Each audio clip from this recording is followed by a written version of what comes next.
Welcome to the 8-2.1 assignment. So we're going to go through some notes and then you'll actually have an assignment to complete independently.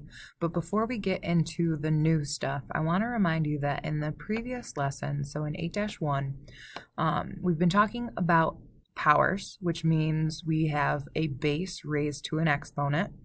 And with this, we've looked at kind of three examples. So in the blue here, we have if you were going to multiply powers. So if you look at this, you've got a to the m power times a to the n power. So they have the same bases, they're both a. So all you do when you're multiplying and they have the same bases is you're just going to take and add the exponents. The next example that we have is if you were to take a power, so we're saying a to the m, and then we're raising it to another power. So it's like an exponent with another exponent. With this, when you raise a power to a power, you're going to multiply the exponents. So we keep the base of a and then raise it to m times n. So multiply those exponents. So that's when you're raising a power to a power. And then finally, the last example that we looked at was if you have a product. So in this case, we're multiplying a times b, and we're taking that product and we're raising it to a power. All you have to do is distribute that power to all of the factors that are inside the parentheses. So we distribute it to the a and get a to the m power, and then distribute it to the b to get b to the m power, and then you would just multiply those two things.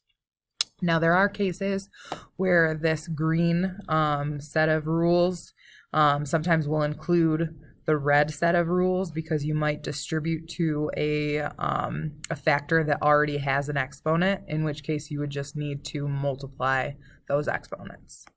I know it's really tricky and it takes a lot of practice, but hopefully as we're working on these, you're starting to feel a little bit more comfortable.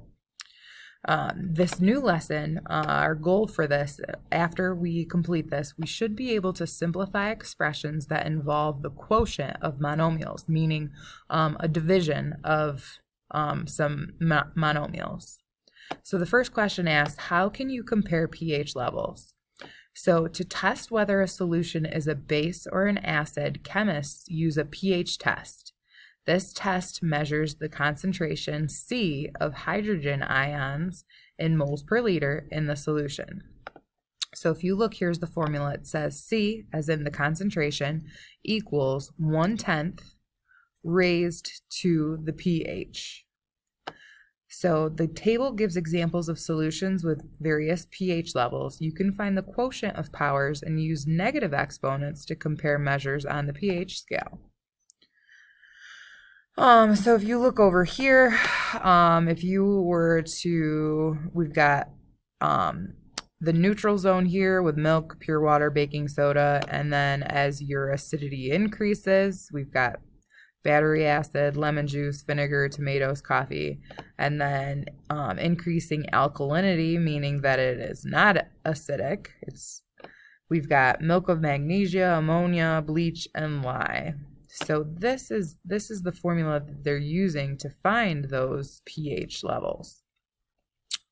So we're actually going to take a look at some examples. Like this is showing that it's a quotient, so we're going to be focusing on quotient today. So in the following examples, the definition of a power is used to find quotients of powers. Look for the pattern in the exponents. So we've seen problems like this. In the first example here, we have 4 to the 5th power, meaning we have 5 factors of 4. And then in the bottom, or the denominator, we have 4 to the 3rd power, which means 3 factors of 4. Now what they're showing here is that anytime you have something on the top of a fraction and on the bottom of it, you can cancel the things out. So like you've got a 4 here, they're crossing it out, and a 4 here. They cancel to 1 because 4 divided by 4 is just 1. 4 goes into itself 4 times, 1 time. Okay, so then we've got another set of 4s here that cancel, and I can even show you with a pen, I guess. So this 4 cancels with that 4, that cancels with that, that cancels with that. And what happens is we're left with 2 4s that don't cancel with anything. So, and they're on top.